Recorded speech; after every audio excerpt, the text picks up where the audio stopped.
Natural resources is very much linked with nature and ecology, and how ecology is looked at, how natural resources are managed, how they are governed, we would be able to understand those issues when we go deep into how the policy makers are thinking.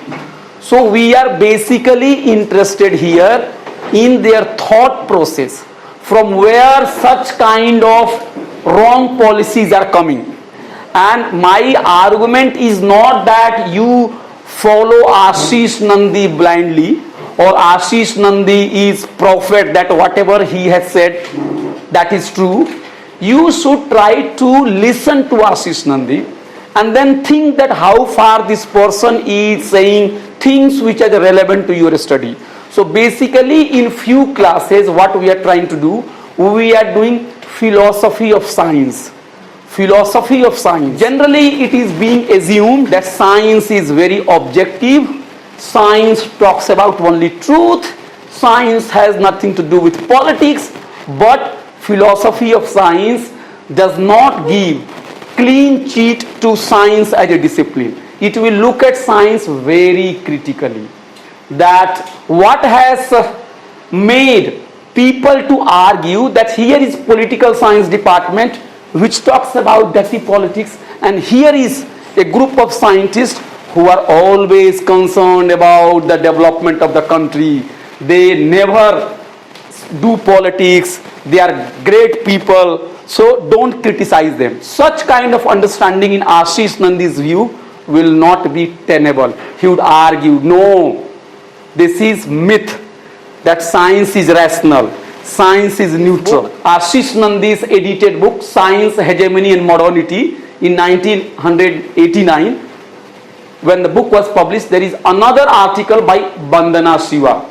So the Bandana Shiva wrote this paper which is known as Reductionist Science and Epistemological Violence. So this paper we are going to read it. And why Bandana Shiva is important, you could ask me this question, that why you are bringing Bandana Shiva. Bandana Shiva is well known scholar on ecology, and she has written more than 20 books. So we will be studying how Bandana Shiva looks at ecology, science and other things. Is it clear? Bandana Shiva is trained in philosophy of science, and she was born in 1952, well-known scholar, environmentalist and author of more than 20 books. So she is very influential. So why my course is designed in such a way that you get to know all those people who are either supporting your view or they are criticizing the way you are thinking. You should get to know their views, so that when you go and make policies, you know what is being talked about. So what is the key argument of Bandana Shiva? So Bandana Shiva is saying there is a relation between science and violence. So this is very, very uncomfortable statement. You have studied science at 12th level, 10th, BSc, MSc, and now after doing so many years of the pain and labor and studies, I am telling you that you have studied something which is creating violence. You might be feeling very uncomfortable that how could I, the subject which I have studied in lab, in books, that could lead to violence. Bandana Shiva is saying that there is a nexus between modern science and violence. In other words, that modern science is studied, research is conducted in such a way that it is creating violence, it is not leading to welfare of the people. So in the previous class, one of my friends asked me that, sir, what data you have got? How could you say like this? So she is saying, and she is trained in philosophy of science, she is saying 80% of all scientific research is devoted to war. So they are not doing research to increase the yield of, let's say, wheat, paddy, and working for the poor people. I am not saying that all are corrupt, but she is basically accused that how it is leading to violence and why 80% people go to war industries. The next point, which is very evident, that it is violent, and it is less concerned about the welfare of the people. So why I am trying to bring these ideas here, so that if you read ecological policies being made by any policy maker, so you have that criticism at the back of the mind. So what she is trying to say, that the kind of science which is being promoted, the kind of science, the kind of scientific research which is being promoted, these are reduced. It is reductionist science. You understand reduction? To make it limited. So it is no longer broad based, it is very narrow in scope. Yes. Limited in a sense that it has got a very particular purpose. That science has been reduced. It is serving very limited purpose. It is serving the purpose of the elite industries, big industries, elite people, some kind of research being projected. Ecological policies are made in such a way that it is not promoting the welfare of the people in general, but it is only serving the interest of those who are rich, who control economy, they have got big industry, something like that. So its thinking, its approach, its research, its methodology, and the group of the scientists, they are all reduced, they are not open, they are not broad. So the first argument here about reductionist science, that modern science is reductionist. And why it is reductionist? Because it supports economic structure. Okay. So, and it is more interested in profit maximization and then capital accumulation. Accumulations means जमा करना, पैसा बनाना, profit बनाना, और जिस तरह की economic policies है उसको promote करना. That has become the main goal of this kind of the research.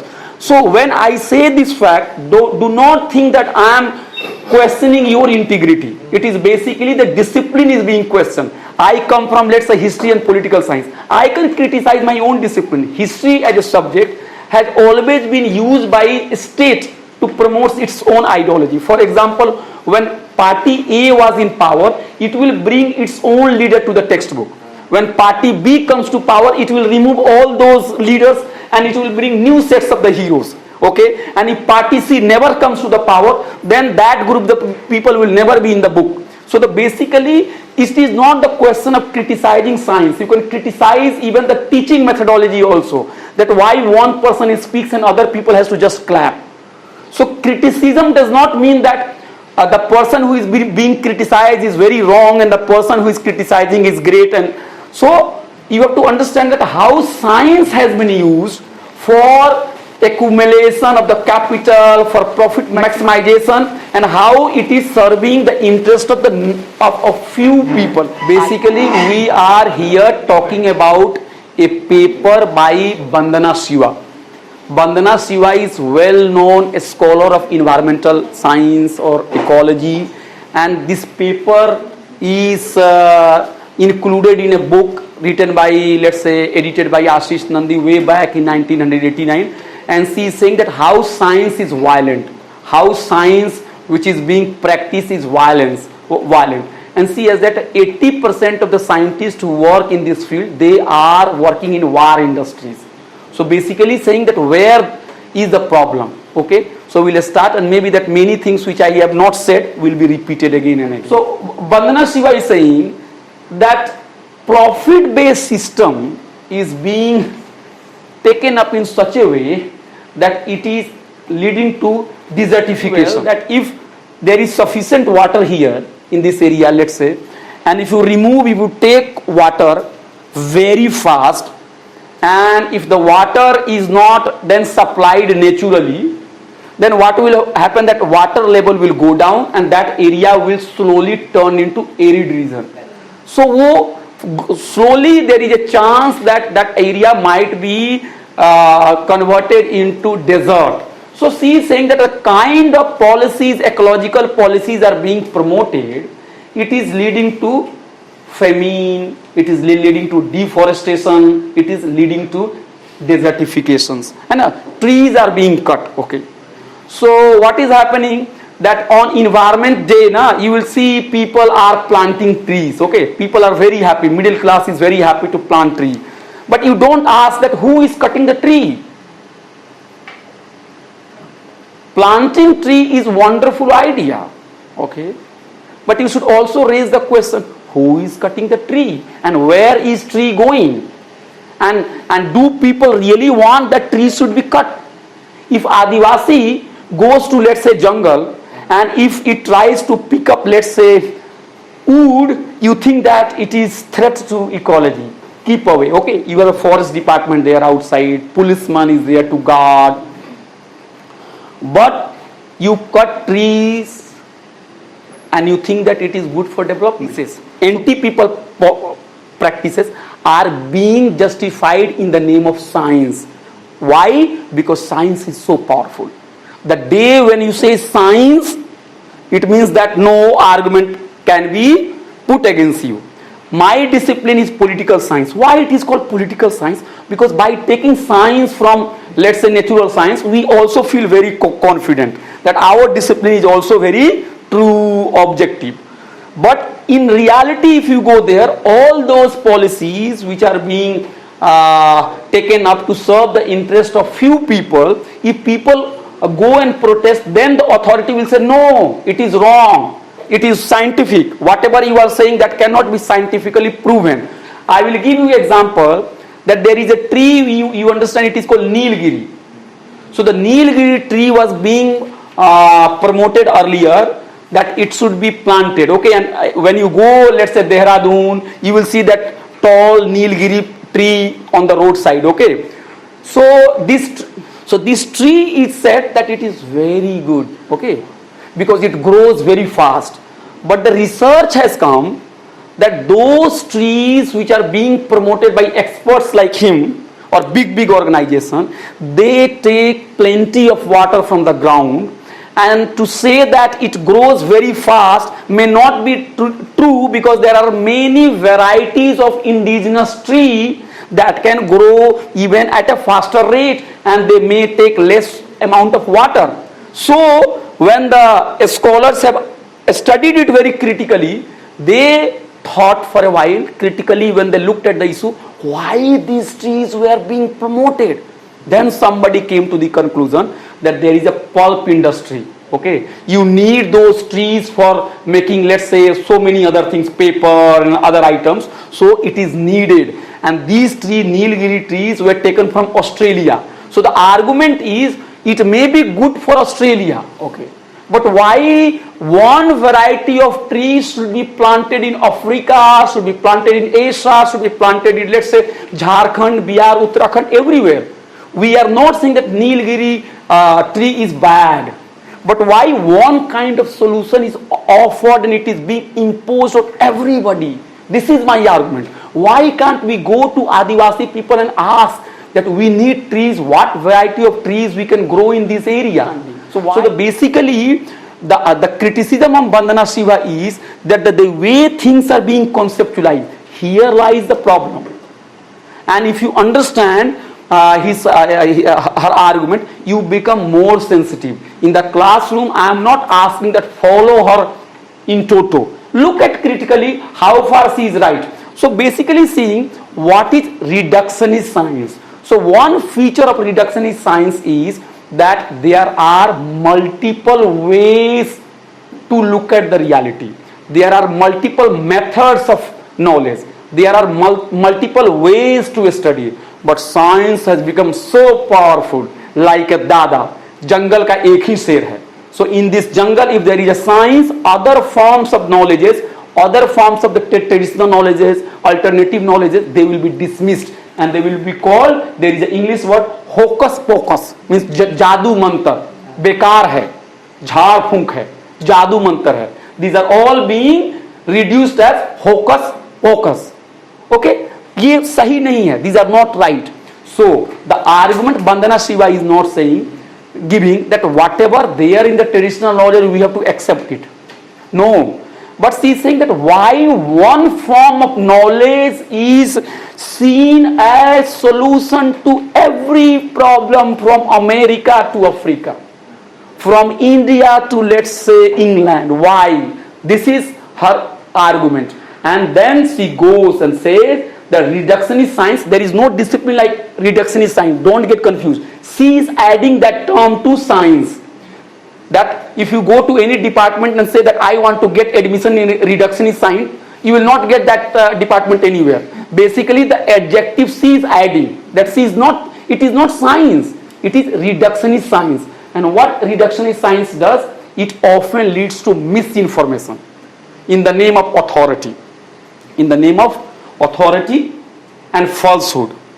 झूठ बोलते हैं लोग, गलत बात बताते हैं, because it serves the purpose of the elite and there is monopoly of knowledge exercised by the science. So I can understand that suppose if I have no idea about science, I can be misled. I do not know the subject. But since you have studied science so many years, you know everything, how could you make such a statement to support one particular argument? That means that you are also hand in glove with the political system. This is what she is trying to say.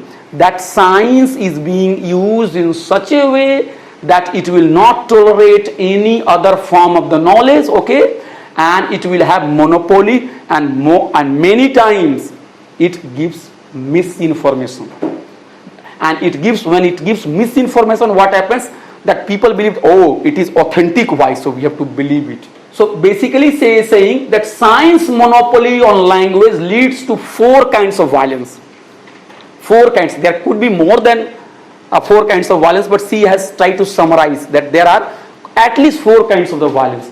Violence against subject of knowledge, violence against object of knowledge, violence against beneficiary of knowledge, and violence against knowledge itself. So what does it mean? How this damage is done? The first damage is done to create division between experts and non-experts. The first thing science discipline does, and for that matter even the political scientist does it. So we have to look at that expert very critically. Is it the ground reality? So similarly the scientist department, the science and the department, they also create division. We are scientists, we are agricultural scientists, we are ecologists, we are environmentalist expert, we have got degree from this university, we know better. The first thing you do it to create division, to establish your authority, to create the world of jahil and janne wala, knowledgeable and not knowledgeable. You create the division and it works, I am telling you. Suppose my name is Abhay, I carry doctor. What is doctor means? That I have done PhD, okay? So once I say that I am a doctor, then you start fearing, oh, he knows a lot. How could I question him? Huh? He has got this award. He teaches at this university, that university. He has got so many papers. These papers are being read by people. He writes column in newspaper. He goes to TV. Everything what he is saying has to be true. So the first thing you try to do, this is the critique of knowledge. The day you discover a script, only those people who know a script, they are intelligent, they are literate, and rest of the people are illiterate. So in government data, it is being asked how many people are literate and how many people are illiterate. Do you think that this division is true?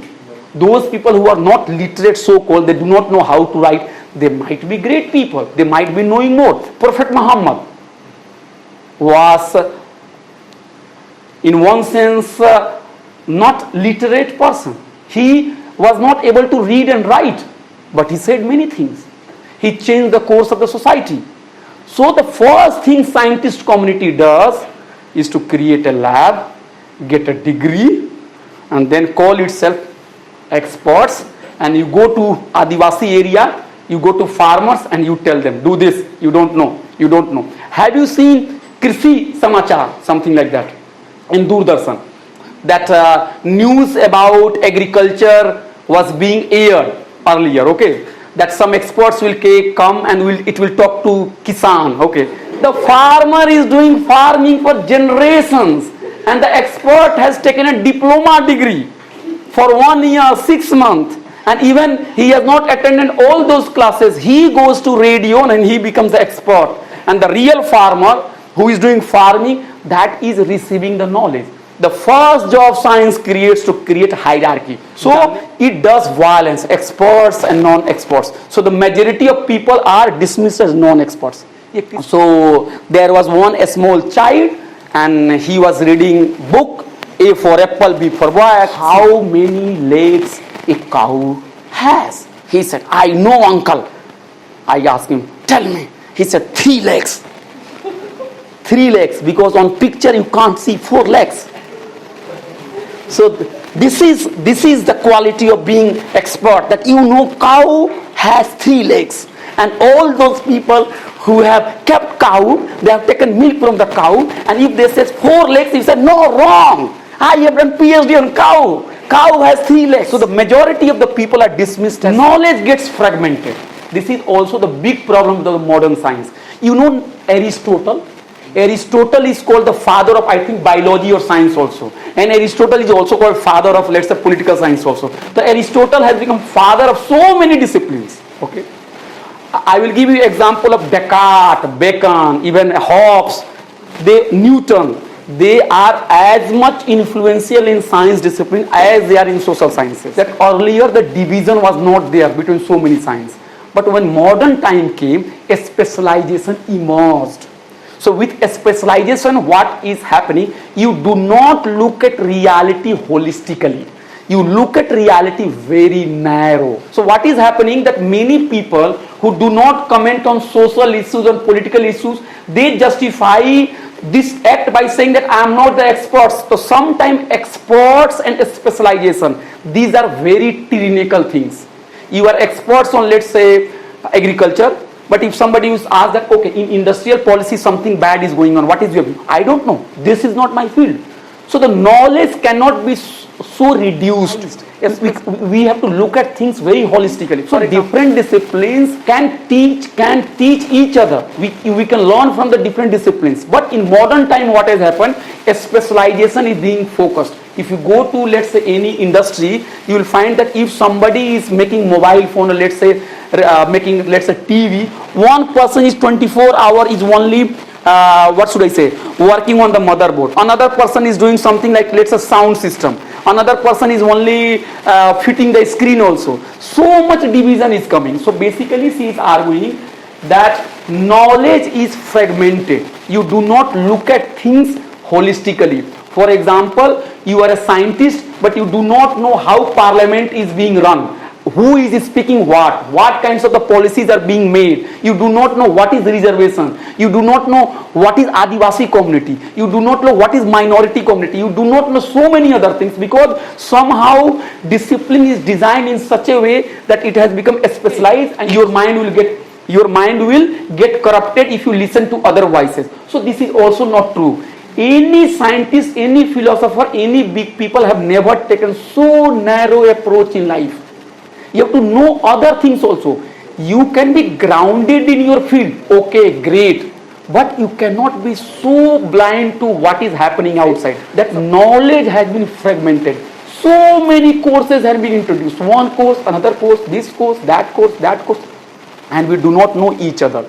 So what is happening? That nature, that this kind of approach is trying to control the nature and trying to change the nature.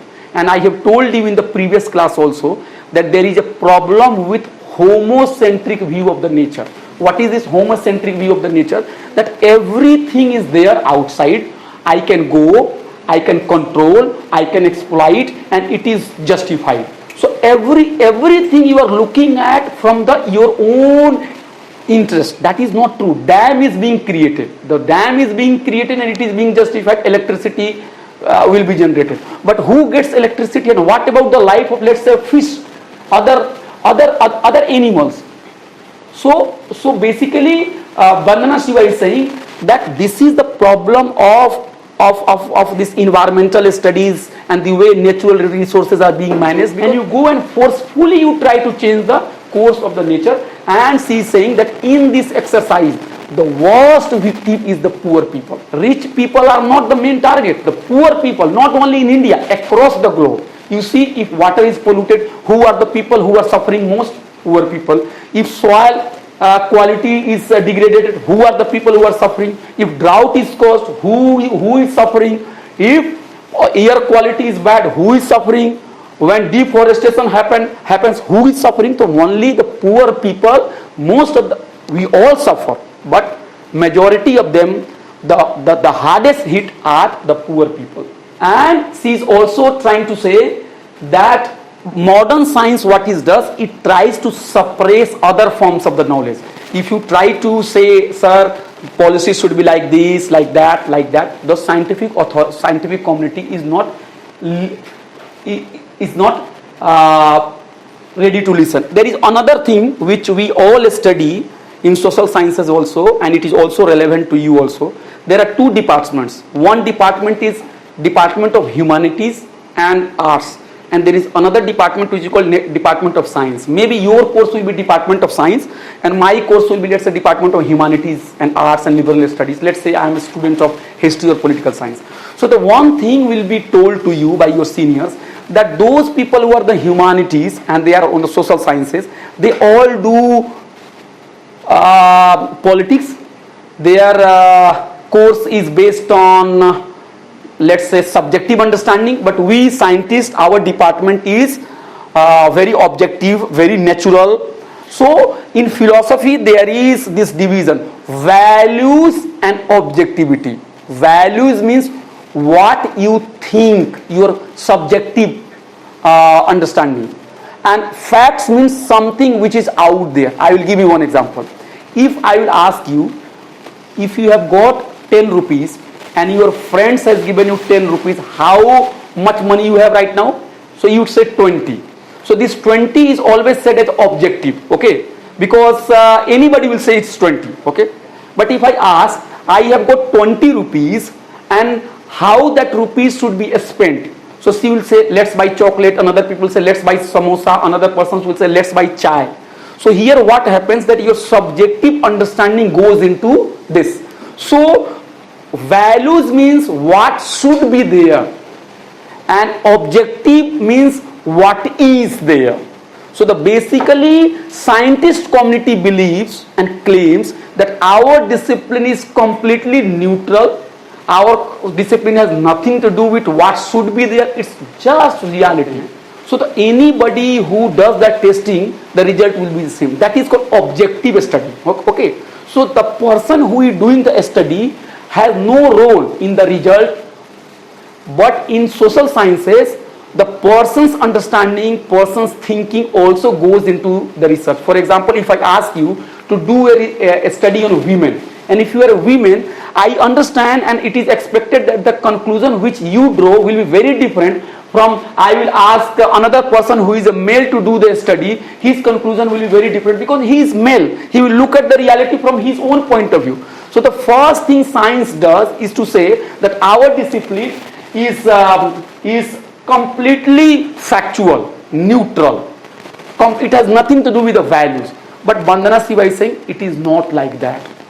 It is also very much influenced by the context, by the social reality, by the market interest. For example, what kind of research you want to pursue? Who decides what kind of research you want to pursue?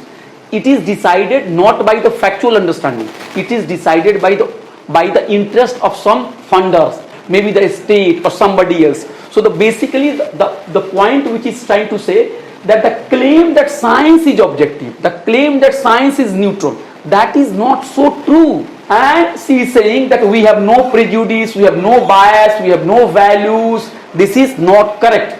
And she is saying that instead of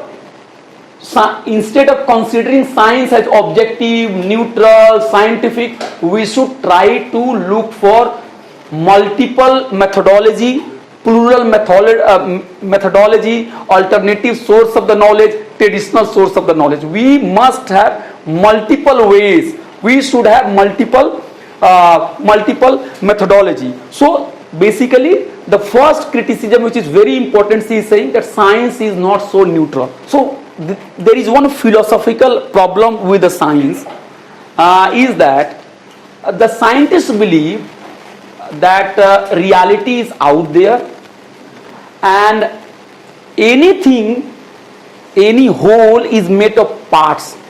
Okay, whole is made of parts, and if you assemble parts, whole will be made.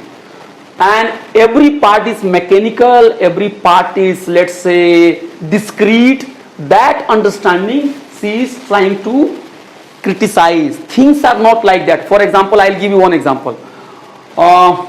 Suppose this is a mobile phone.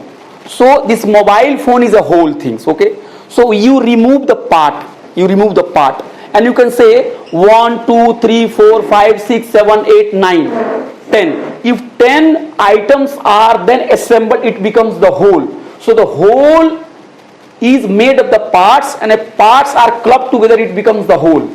But society is not like that. One person is not equivalent to another person's. The way you think may not be the way I am thinking. So the social reality cannot be seen in parts and whole relationship. Another point she is saying that to say that all other forms of knowledge beyond science is irrational, that is also not true. And she is criticizing lab study. You understand lab study? You do all kinds of the lab studies. And her basic criticism is that in lab you do controlled experiment. You understand controlled experiment? You do not look into other factors, but there are other factors also involved. Why don't you take into account other factors? I will give you one example. In May, the temperature in Delhi is around 43, 44, okay, 42, 43. And if you have got desert cooler, I get relief. But what happens when rain comes? Okay. And when humidity increases, and if the temperature is only 36, 37 degrees, then I feel much heat than I felt heat when the temperature was 43 and 42. You understand my point? Sure. There is also another factor which is called humidity also. So they are all linked. But what is the problem with the science? That we only study a particular thing and we exclude all other facts. For example, if I come to the class and if I say that anybody who comes to the class, let's say 5 minutes late than let's say 11:45, I will not be allowing that persons to come. So what is happening? I am using one kind of rule, that be punctual. But I have to also keep in mind that she might be coming from Basant Kunj and maybe from JNU and from nearby area. But if he comes from Bikaspuri, I cannot be so strict regarding him. So given the condition that he comes from a very far away area, so I have to be a bit lenient towards him. So what I am trying to do, I am looking at multiple factors. I am not looking at one factor. But in science, what is the problem? That we look at only one factor. That is why in medicine you will get to know side effect. You take paracetamol, and by taking paracetamol, what happens? That your fever is over. But how paracetamol is affecting on liver, on your heart, on your kidney, that is also important. That is why there has been so much criticism of, let's say, medicine, modern medicine. So people are not saying that modern medicine should not be taken. But the problem with the science fraternity is that they do controlled experiment. I will give you another example. Green Revolution. So the Green Revolution has come, and the Green Revolution has increased the yield, the production of the wheat, let's say paddy in this country. So we feel, okay, our country has become self-sufficient on the food. But there are another factors. Why some pockets were given irrigation facilities? Why some packets were given, some regions were given all kinds of facilities? And what about far away areas like Bihar? Okay. Why Punjab and Haryana and Western Uttar Pradesh were concentrated, and why other regions were ignored? Okay. Point number two. Point number two, that with Green Revolution what has happened? That the soil has also been damaged. Okay. Point number two. Point number three, that with Green Revolution what has happened? That the farmers have become rich. Okay.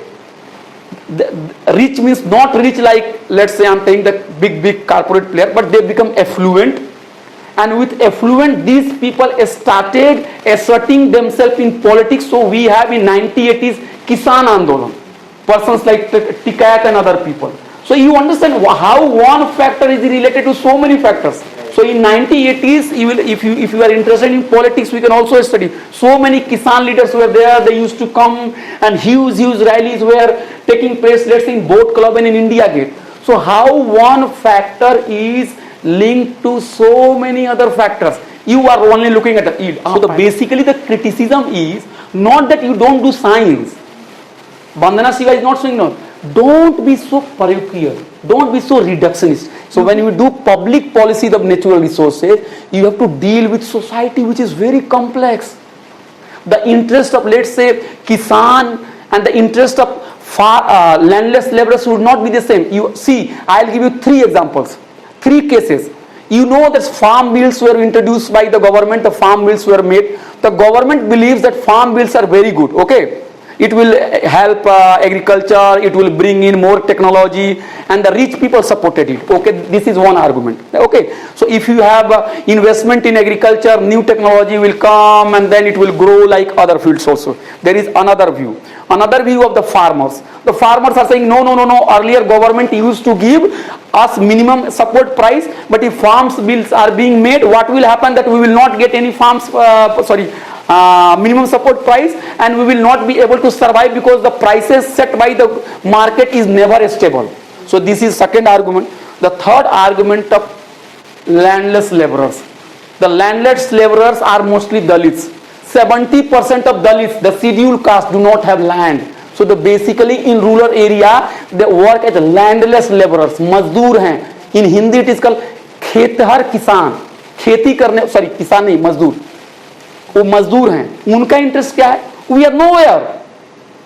Kisan is not giving us enough wages, and the big players are coming, okay, then we are also nowhere. If the big corporate companies come and if they have monopoly over agriculture, then the food price will also go, okay. So that policy is also not good for us. But the way the Kisan Andolan is being justified, it is also not looking at the situation of landless laborers.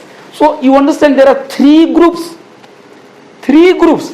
So when you go and do public policy outside, you cannot go there with one set of thinking. I will go and I will impose. Social world is very complex, I am telling you. It is very complex. In one way, it is more complex than the natural sciences, because your prejudice, your caste, your class, your region, your economic interest, they all come together and it becomes something that you don't understand. So she is trying to say that control experiment is the reason why we look at, if I do, let's say if 20 years I have done only control research in the lab, so I will be trained in such a way that if I go to society, I also want all other factors to be removed. I have decided that this plant will be established here and this plant will give this much yield, it is good. But farmers will say, I don't want. And another important thing is that the way science is being argued that it is very rational and it is very objective, the argument is that the way scientific research is done, the way policies are being made, they are not made so innocently. They are funded by some big funders. There is some interest. They understand that how they can make profits. So and experts are trained, and the trained people will go and tell everybody that you don't know, I know the things. So what is happening? Experts decide the policies. Policy do not serve the welfare, but it does profit maximization. It damages the ecology, life of the people, and wrong policies are made by so-called experts that create ecocide, and it leads to desertification, famine, water crisis. And I was talking about Nilgiri plant. This tree is from Australia. It is from Australia, but it was asked to plant everywhere, and people went there. People protested that we do not want these plants. It is creating problem for us, but those people were dismissed by the so-called scientists by saying that you do not have, what should I say, scientific knowledge, you do not know, you have no such research, so you are wrong. So the argument Shiva is offering, what should we do? So the C is saying, we must go for alternative modes of knowledge. Okay, we must have plurality of methodology. Okay, we must have, and there is no one scientific method. There cannot be one procedure. There cannot be one universal rule. But we must go for multiple rules, multiple methodologies. And she has said that even science, which calls that I am very objective, with the passage of the time, the scientific method is also changed, it is also rejected. And Bandhana Shiva gives the example of Newton's theory. And you know more than what I know, that Newton's theory was considered as God's voice, gospel, till 19th century. Later quantum theories came, and quantum theory became the truth, and Newtonian theories was rejected. So the argument is, nothing is universal for all the time. Okay? And if you think that whatever I say, whatever I believe, that is true forever, I need not learn anything, what commands I give, everybody should follow, then you become authoritarian. Another point she is trying to say, that there is nothing called neutral fact, everything is linked to values, everything is linked to our economic interest, everything is linked to our personal interest, everything is linked to the society in which we are brought up. So she is saying that we must pursue policies that is for the social benefits, that is for the welfare of all. It should not be aimed at making profits for only few people, and it should not only promote corporate benefits. So in my reading, she has said two important things in this paper, that there is no neutral fact as far as science is concerned. Nothing is valueless. The way we look at any subject, social sciences or science, our judgment, our bias, our prejudice, our economic interest, our social locations, they are all linked to it. And that is why reductionist science, the science which is narrowly being pursued, it is supporting capitalist logic. So she is basically arguing that let's involve people, let's go to people, think about their welfare, learn from there, think about community, have multiple methodology, do not dismiss other forms of the knowledge as jadoo mantar, as all irrational knowledge, but go for holistic understanding.